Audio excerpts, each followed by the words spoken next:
வணக்கம் ஃப்ரெண்ட்ஸ். சத்துணவு வேலைக்காக வெயிட் பண்ணிட்டு இருக்கீங்களா? ஸோ உங்களுக்கான அறிவிப்பு தாங்க இது. ஸோ எல்லாருமே எதிர்பார்த்துக்கிட்ட இந்த சத்துணர் பணியாளருக்கான பணியிடங்களை குடுத்துருக்காங்க. ஸோ ஒவ்வொரு மாவட்டங்களுக்காக எவ்வளோ காலி பணியிடங்கள், ஸோ எப்படி குடுத்துட்ருக்காங்க அப்படின்றத நம்ம பார்த்துட்ருக்கோம். ஸோ இதில் பார்த்தீங்கன்னா எந்த மாவட்டம் குடுத்துருக்காங்க அப்படின்றது ஸோ ஏ டு Z நம்ம பார்க்குறோம். நீங்கள் நம்ம சேனலுக்கு போயிடுவாங்கன்னா ஒரே ஒரு சப்ஸ்கிரைப் லைக் பண்ணுங்க. வாங்க வீடியோக்குள்ள போகலாம். சமையல் உதவியாளர் பணி விண்ணப்பத்திற்காக பார்த்தீங்கன்னா சான்றிதழ் சரிபார்ப்பு பணி நடந்துகிட்ருக்கு. ஸோ இதில் பார்த்தீங்கன்னா கிருஷ்ணகிரி மாவட்டத்தில் சமையல் உதவியாளர் பணி விண்ணப்பம் பார்த்தீங்கன்னா செய்தோருக்கு சான்றிதழ் சரிபார்ப்பு பார்த்தீங்கன்னா பணி திங்கட்கிழமை நடைபெற்றது. ஸோ இதில் கிருஷ்ணகிரி மாவட்டத்தில் பள்ளியில் சத்துணவு மையங்களில் காலியாக உள்ள கிட்டத்தட்ட 732 சமையல் உதவியாளர் பணியிடங்களை விண்ணப்பங்கள் வரவேற்கப்பட்டது. அதன்படி பார்த்தீங்கன்னா வட்டார அளவிலான காலியுள்ள இடங்களை அந்தந்த வட்டார வளர்ச்சி அலுவலகம் மற்றும் நகர அறிவிப்பு பலகையில் பார்த்திங்கன்னா பார்க்கலாம். ஸோ இது பார்த்திங்கன்னா சமையல் உதவியாளர் பணியிடம்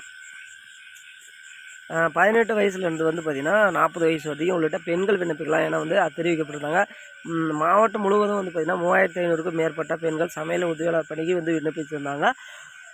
அவர்களை தகுதியானோர் விண்ணப்பங்களை ஏற்றுக்கப்பட்டு சான்றிதழ் சரிபார்ப்பு பணி வட்டார வளர்ச்சி அலுவலகத்தில் நடைபெறுது. கிருஷ்ணகிரி வட்டார வளர்ச்சியில் அரசு, அதாவது 62 அரசு பள்ளியில் உள்ள பள்ளிகளில் காலியாக உள்ள 65 சமையல் உதவியாளர் பணிக்கு கிட்டத்தட்ட 364 பேர் விண்ணப்பித்திருந்தாங்க.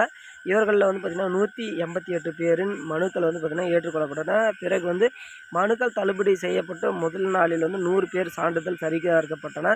செவ்வாய்க்கிழமை இந்த பணி நடைபெற உள்ளது. இது உதவி திட்டம் அலுவலர் ரமேஷ் தலைமையிலான நடைபெற்ற சான்றிதழ் சரிபார்ப்பு பணியில் கிருஷ்ணகிரி வட்டார வளர்ச்சி அலுவலர் உமாசங்கர் உள்ளிட்ட கலந்து கொண்டிருக்காங்க. ஸோ இந்த பணி நிறைவடைந்த உடனே சமையல் உதவியாளர் பணி தேர்வு செய்யப்பட்டோர் பட்டியலை மாவட்ட ஆட்சியர் தினேஷ் வெளியிட்டார் என அலுவலர் தெரிவிச்சிருக்காங்க.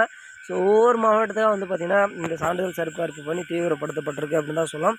ஸோ அடுத்து எந்த மாவட்டத்துக்கு வருதுன்னு பார்க்குறதுக்கு முன்னாடி நீங்கள் நம்ம சேனலுக்கு மறக்காம ஒரே ஒரு சப்ஸ்கிரைப் லைக் பண்ணுங்கள். மீண்டும் அடுத்த வீடியோவில் பார்ப்போம். நன்றி, வணக்கம், தேங்க்யூ.